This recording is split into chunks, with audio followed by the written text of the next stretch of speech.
गैरसैंण विधानसभा में लगातार दूसरे दिन भी हंगामा और हंगामे की वजह कई सारे मुद्दे। बीजेपी आरोप लगा रही कि सरकार सुनना नहीं चाहती। सरकार कह रही है हम हर मुद्दे पर चर्चा के लिए तैयार है। नेता प्रतिपक्ष अजय भट्ट इस वक्त हमारे साथ है। विपक्ष पर सीधा आरोप है कि वो सुनना नहीं चाहती, गैरसैंण के नाम पर सिर्फ भटका रही है। गैरसैंण के नाम पर हम नहीं भटका रहे हैं, माननीय मुख्यमंत्री जी और उनकी सरकार भटका रही है। वो समझते हैं कि सारे लोग जो हैं पढ़े लिखे नहीं हैं उत्तराखंड के, इस तरह से वो हम लोगों को और यहाँ की जनता को बार बार छलने का प्रयास करते हैं। अभी आपने कहा था कि हम अपने गैरसैंण के अधिवेशन में उत्तराखंड पर प्रस्ताव लाएंगे। प्रस्ताव लाना तो दूर, उनके एक भी मंत्री उपस्थित नहीं हुए और डर के मारे उन्होंने बैक कर लिया है। सारे अखबार ने, सारे मीडिया ने इसमें खबर दी है, आपको सबको पता है।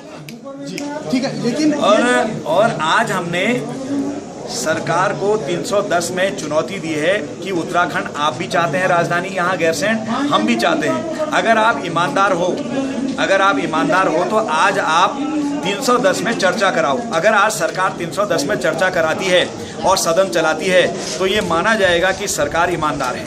अगर नहीं चलाती है तो ये माना जाएगा कि सरकार बेईमान है। मुझे आज बहुत कष्ट हुआ है दिल से, जो माननीय अध्यक्ष विधानसभा रोज रोज कहते थे कि सरकार को यहाँ पर परमानेंट राजधानी बनानी चाहिए और राजधानी घोषित करनी चाहिए, और जो बार बार कहते हैं कि यहाँ स्थायी राजधानी बनेगी।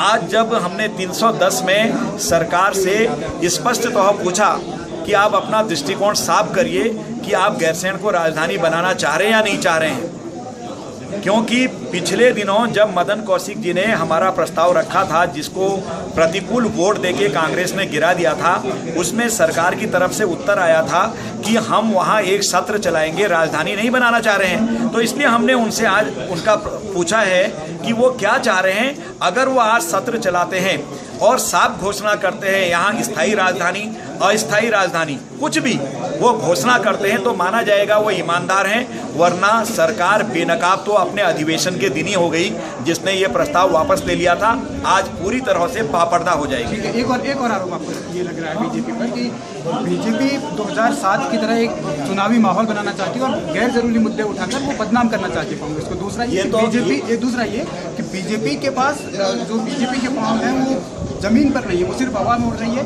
तथ्यहीन आरोप लगा रही है। हम हवा में नहीं उड़ रहे हैं, हवा में तो माननीय मुख्यमंत्री जी उड़ रहे हैं, उनके मंत्री उड़ रहे हैं। कोई भी कार से नहीं आया, स्टेट प्लेन से आए हैं सब लोग। मुख्यमंत्री जी ने घोषणा करी थी सब कार से जाएंगे, न तो मुख्यमंत्री जी आए कार से, न उनके मंत्री आए, हवा में तो वो उड़ रहे हैं सब जगह। और हमने जो आरोप पत्र आज सदन में दिया है 26 बिंदुओं वाला, तो वो आरोप पत्र में एक एक बातें हमने वो कही हैं जो कम अवधि सदन के होने के कारण उठाई नहीं जा सकी है। आपने विजिटिंग फैकल्टी अभी बनाई और कह दिया गया कि पद रिक्त समझे जाएंगे, अपॉइंटमेंट उनका कर दिया। अब नतीजा क्या हुआ कि जैसे जैसे आयोग से टीचर आ रहे हैं वो बेचारे बाहर चले जा रहे हैं। कोई कलकत्ता, कोई बम्बई, दिल्ली, कानपुर, लखनऊ से पद छोड़ के आए कि अपने स्टेट की सेवा करेंगे, हम मास्टर बनने जा रहे हैं, और उनको वहाँ से हटा दिया। और दूसरा, हमारे पास मुद्दों की कमी नहीं है, हमने फेरिस्त उसको सौंप दी है। एक आखिरी सवाल आपसे कि अगर सदन नहीं चला तो जाहिर तौर पर ये कहा जाएगा कि विपक्ष ने हंगामा किया, इसलिए नहीं चला। तो इस चीज़ को कैसे फिर जनता नहीं, अगर सदन नहीं चला तो ये क्यों नहीं कहा जाएगा कि सरकार ने नहीं चलाया। आज तो हमने सरकार को खुली चुनौती दे दी है और उसको कह दिया कि तुम यहाँ राजधानी बनाना चाह रहे हो, हम तो पहले से साथ हैं आपके, पहले से ही कह चुके हैं, सदन में भी कह चुके हैं। आज हम फिर आपको 310 में ये कह चुके हैं कि चर्चा कराओ। अगर नहीं चलाते हैं तो क्या इसको हमारा प्रदेश नहीं समझेगा कि सरकार नहीं चला रही है? ये भी तो समझना चाहिए सब जनता को।